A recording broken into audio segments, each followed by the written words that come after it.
Bismillahirrahmanirrahim. On va continuer sur les systèmes interférentiels.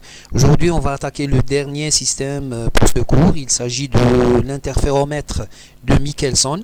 Bon, ce système, il est très connu en physique puisque il était à la base, si vous voulez, de la relativité restreinte. C'est ce système qui a prouvé que qu'on peut pas dépasser la lumière, qu'il n'y a aucune vitesse plus grande que la vitesse de la lumière. Et donc la superposition des vitesses, dire que V est égal à V1 plus V2, eh bien en toute rigueur, c'est faux. C'est vrai, à basse vitesse, pour des vitesses faibles, l'approximation est acceptable, mais à grande vitesse, lorsque les vitesses se rapprochent de la lumière, eh bien V est égal à V1 plus V2, on n'a plus le droit de le dire. Alors le système, il est très simple, il est constitué par une source étendue qui génère donc des faisceaux partout, on va voir les détails bien entendu. Il est constitué aussi par une lame. Alors la lame, elle est en verre, donc elle a un indice de réfraction petit n et une épaisseur, voilà, petit e. On a travaillé cette surface-là de telle sorte que le pouvoir de réflexion soit égal à 0,5. Ça veut dire que si vous avez une intensité I0 qui arrive ici, eh bien vous avez I0 divisé par 2 qui va être réfléchi et I0 divisé par 2 qui va être transmise. Donc vous avez la pile, la moitié de l'intensité réfléchie et puis la moitié va être transmise. Alors le faisceau à ce niveau-là, il va se scinder en deux. Une partie va vers ce miroir et puis une autre partie va vers ce miroir. Bon, après réflexion, etc. Sur l'écran, eh bien normalement, on aurait une différence de marche entre le rayon bleu et le rayon rouge, et donc on va voir ici des interférences. Alors en fait, la lame elle bouge pas, le miroir M1 lui aussi il bouge pas, mais le M2 elle peut bouger. Ça veut dire elle peut avoir ce déplacement là, donc le D2 peut être plus petite ou plus grande que D1, et puis M2 toujours elle peut pivoter autour de cet axe delta. Ça veut dire on peut créer ici un angle alpha par rapport à cet axe là. Alors, dans la pratique, on ajoute autre chose. On ajoute d'abord une lentille. Alors, on a dit que la lentille, si elle est bien placée, ça veut dire que si elle est placée à la distance petit f, c'est la distance focale de la lentille, eh bien, là aussi, j'ai oublié de vous dire qu'il s'agit d'une source qui est étendue. Ça veut dire qu'elle est composée, ou il est assimilé à un ensemble de sources ponctuelles. Chaque source ponctuelle donne naissance à une source sphérique. Ça veut dire que là, on va avoir plusieurs ondes sphériques, mais au passage de la lentille, toutes ces ondes sphériques vont devenir des ondes planes. Donc la source qui se trouve au milieu, elle va donner naissance à une onde plane, donc à un faisceau qui est parallèle à cet axe, et les autres sources, ceux qui ne se trouvent pas sur l'axe, donc les autres sources ponctuelles, chacune va donner naissance à une onde ayant une certaine direction I. Donc on ajoute ici une lentille pour obtenir là des ondes planes à différentes directions. C'est ça ce qu'il faut retenir. On ajoute aussi avant l'écran une lentille convergente là aussi. Alors chaque fois qu'on a une onde plane qui arrive ayant une certaine direction, si je prends cette onde plane par exemple, cette direction là, elle va converger le faisceau. Donc au lieu d'avoir un faisceau, eh bien tout le faisceau va converger ici en un point. Ça veut dire au lieu d'avoir un faisceau, on a un seul point lumineux qui se trouve au centre. Pour les autres ondes planes qui arrivent, supposons dans cette direction, eh bien ils vont converger en ce point. Comme on a dit qu'après cette lentille, on a de nombreux faisceaux, de nombreux ondes planes qui arrivent avec différentes directions, et bien là aussi on va obtenir ces différentes ondes planes. Chaque onde plane va focaliser sur un point sur l'écran. Comme la source elle est en 3 dimensions, eh bien ça veut dire que sur l'écran on va obtenir une figure d'interférence notamment. Donc on va voir une image sur l'écran. Alors, donc là, c'est pour les deux lentilles. On ajoute aussi ce qu'on appelle une lame, compensatrice. Alors, cette lame a la même épaisseur que notre lame principale, la lame séparatrice. Donc, ils ont le même indice de réfraction et la même épaisseur. Alors, pourquoi on l'ajoute? Bon, supposons qu'on n'a pas ça, qu'on n'a pas cette lame. Vous avez, pour le rayon rouge, vous avez un rayon, le rayon rouge, donc il quitte la source. On n'a pas ça. Il va traverser la lame séparatrice. Donc voilà une première traversée.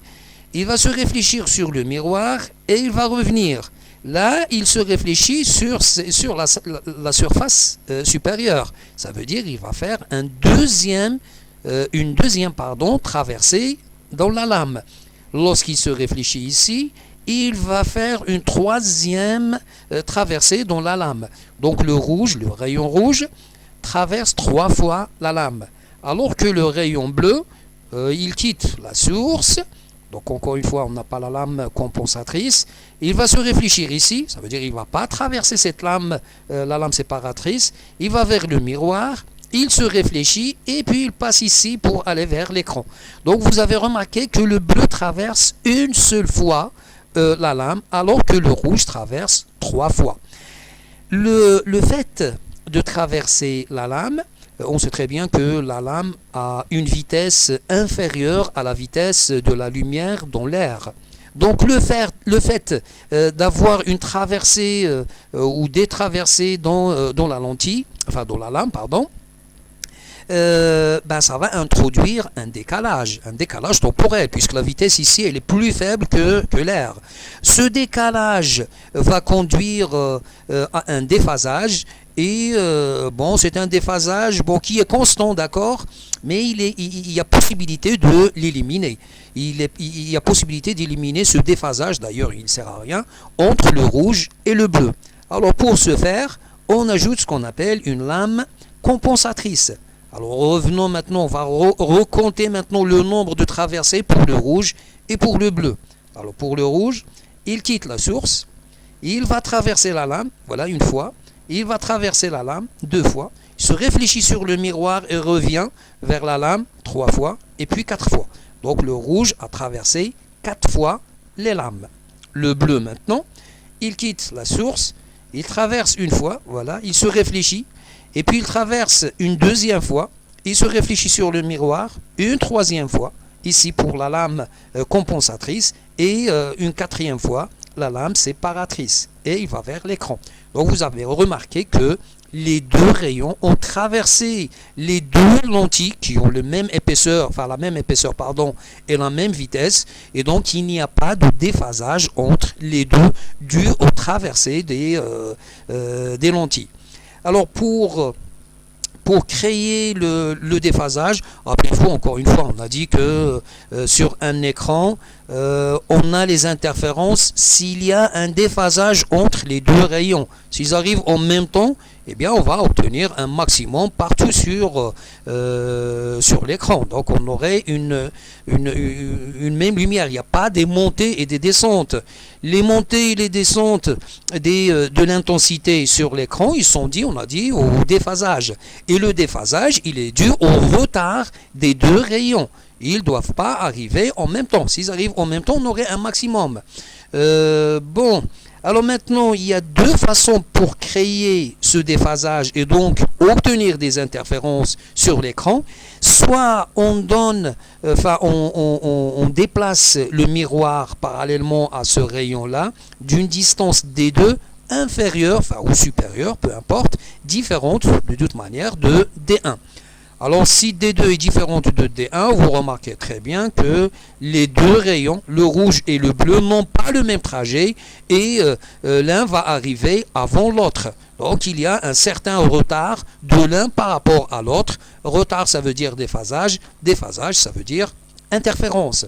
Donc là, une première configuration, c'est ce qu'on appelle la configuration en lame d'air, qui permet d'obtenir des interférences. Une deuxième configuration, c'est ce qu'on appelle la configuration en coin d'air. Alors cette fois-ci, D1, cette distance est égale à D2, cette distance, mais on donne un certain angle à M2. Donc cet angle alpha, il est vraiment très petit, il vaut 10 à la puissance moins 4 radians. Et donc ici, si vous voulez, on a un coin qui est rempli par l'air, d'où le mot ou la nomination configuration en coin d'air.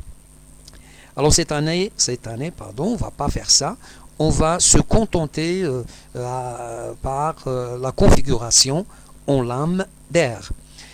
Alors dans ce cas, en lame d'air, on a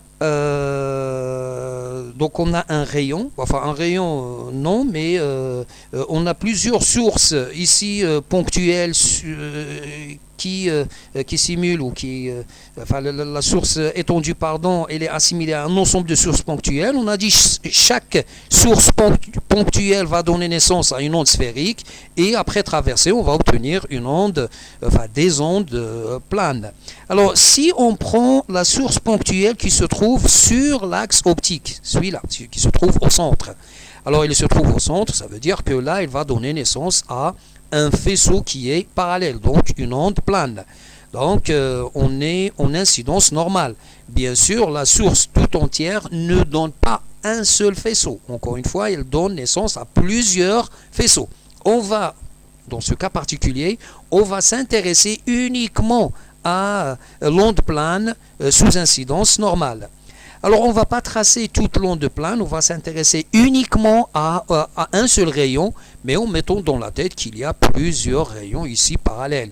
Ce qu'on va dire pour ce rayon, on va dire principal, ce qu'on va dire pour ce rayon, eh bien on va le dire pour les autres rayons.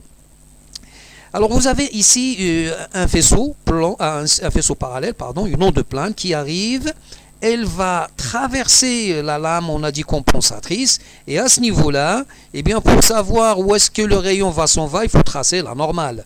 La normale, vous avez ici 45 degrés, eh bien, vous allez obtenir 45 degrés.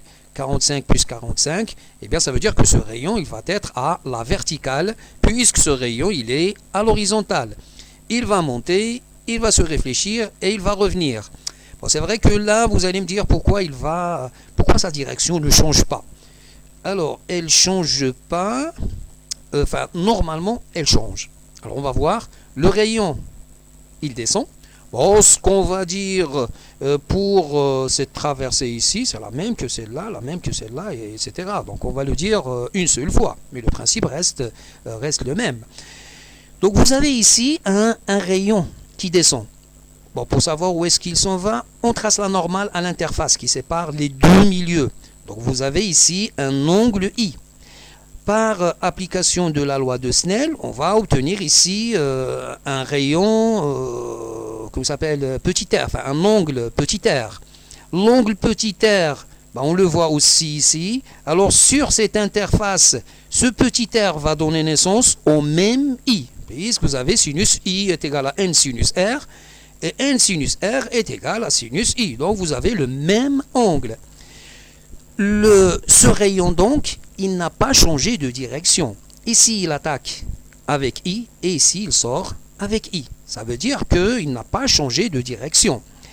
Mais rappelez-vous, on a dit qu'on n'a jamais un seul rayon, mais on a tout un faisceau. Donc je vais prendre deux rayons. Eh bien, les deux rayons, chacun des deux va être décalé, il donne naissance donc à un rayon qui lui est parallèle, mais tout semble, donc on a le droit de dire que là le faisceau tout entier, il va sortir avec la même incidence mais décalé. On a aussi le droit de dire que ce rayon qui arrive là, eh bien tout se passe comme s'il va continuer son chemin directement. Je sais que cette partie, elle appartient à celle-là. Mais pour nous, on ne va pas voir les détails. On a un faisceau qui arrive et là, il va quitter. Donc, vous avez le droit de dire le rayon qui rentre, eh bien, il ne va pas changer de direction, tout simplement. Puisque c'est vrai, il est parallèle, la direction est parallèle, mais il est remplacé par un autre. Et donc ici, il n'y a pas de distorsion des rayons. Donc ce rayon, il va passer directement vers l'écran. Pour